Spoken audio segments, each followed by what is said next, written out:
Bonsoir à tous, voici l'essentiel de l'actualité du jour.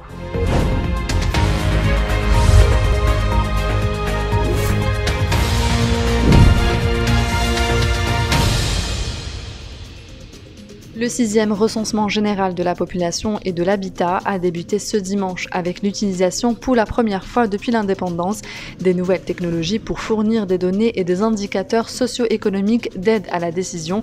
Ce recensement, qui s'étalera du 25 septembre au 9 octobre 2022, revêt une importance stratégique, notamment dans le cadre de la mise en œuvre des engagements internationaux, à l'instar des objectifs de développement durable à l'horizon 2030.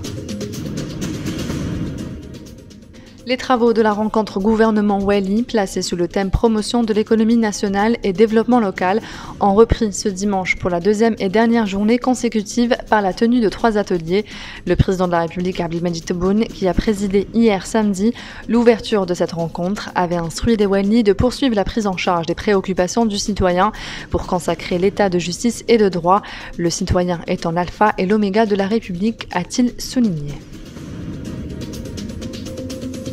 Le ministre des Affaires étrangères et de la communauté nationale à l'étranger, Ramtan Lamamra, a exprimé hier samedi le soutien de l'Algérie à la demande soumise par le président palestinien au secrétaire général de l'ONU pour que la Palestine obtienne la qualité d'État membre à part entière des Nations Unies. À l'occasion de sa participation à la réunion ministérielle du comité du mouvement des pays non alignés sur la Palestine, Lamamra a indiqué que l'admission de la Palestine contribuera au règlement de la question palestinienne et mettra la puissance occupante devant ses responsabilités.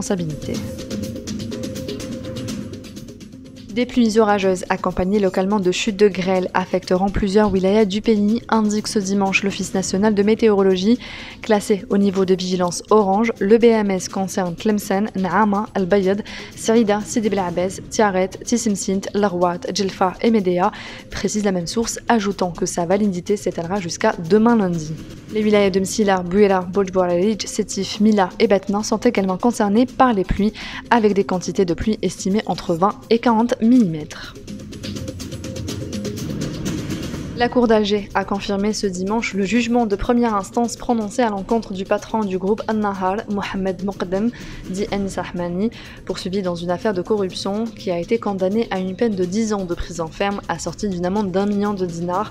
L'ancien homme d'affaires Mahidine Tahkout, également poursuivi dans cette affaire pour blanchiment d'argent, a été condamné à la peine prononcée en première instance, soit une peine de 10 ans de prison ferme assortie d'une amende d'1 million de dinars.